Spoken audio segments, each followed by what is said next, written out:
So here's another question I get asked all the time. I just did a video on hardness, why I leave mine harder. One of the other questions is stock removal versus forged knives. Is there pros and cons to one over the other? Yes, there is. Stock removal is faster, so you can sell the knives cheaper. Your steel comes in, it's already annealed. You basically cut it to shape, grind it to shape, whatever technique you're using. Bevel it, put holes in for the handles, heat treat. When I say heat treat, I mean getting it up to temp, quenching it, and tempering down. So that's the heat treat, unless you're using cryo or dry ice. Forging, you have to forge the blade out. You really need to anneal it. So the annealing step, myself, I use vermiculite. It takes probably 3-4 hours to cool down, so you got extra 3 or 4 hours in the process. Then time you get it cleaned up, you've got twice the time. And I know guys will say, you get way more by forging a knife out than doing stock removal. When you start considering the 20% loss in the forge versus the stock removal, if you're cutting them out on a bandsaw, the stock removal, you can save quite a bit of steel. And if you're doing Damascus too, so you can take the little chunks of steel, throw them in a can, and make Damascus out of them. So there's not a whole lot of waste there either. So I'd say on waste, it's pretty much even. You just got more time in a forged knife. So one thing that you will get into, stock removal versus forging. Once you heat treat a stock removal knife, you don't have to take much off of it, and it is down to where it needs to be a good hardened blade. Once you forge a knife out, depending on how much forge time you have, you're losing carbon as you're forging. So that outside layer is soft. So then you got to take more off, which takes more time.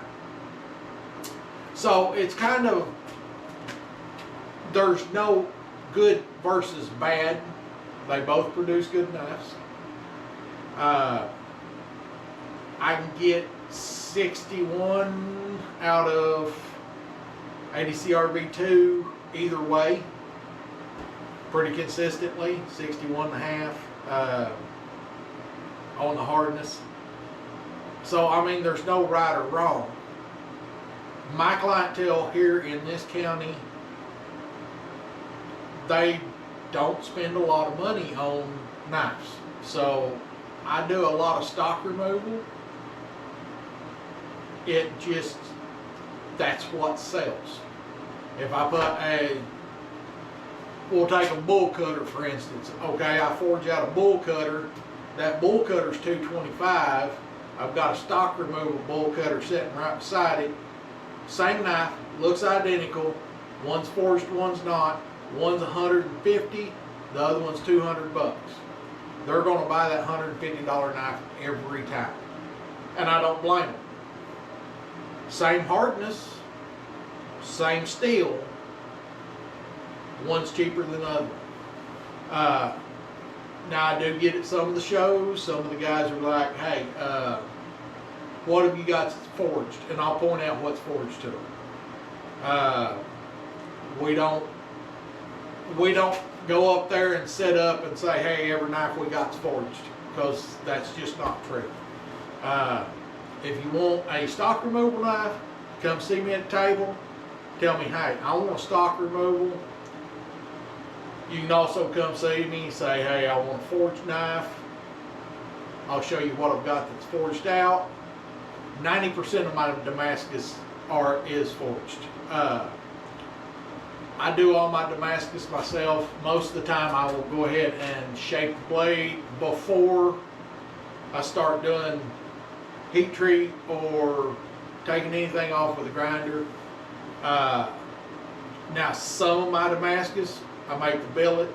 I ain't got time to forge them out, so I cut them out, do stock removal, but they're still a forged knife. They've still been run through, and the Damascus has been forged. I make all my own Damascus. Make 99% of my handle material, me and my wife. We do the sheaths, we do everything in-house, try to. The end product just turns out better. It's better quality, and we're saving the customer in the end. I see knives that I sell for $150, $200. Everybody else has got $350, $400. And is it because their knives are better? No. It's because where they live, they can get that kind of price. Where I live, I cannot. So when everybody shows up at the shows, you're going to see just a conglomerate of different prices. You're going to see different price tags on different tables, and it's not a product of how good a quality that knife is. It's a product of where that person is from. So, as always, like, subscribe. We'll get you guys some more videos coming.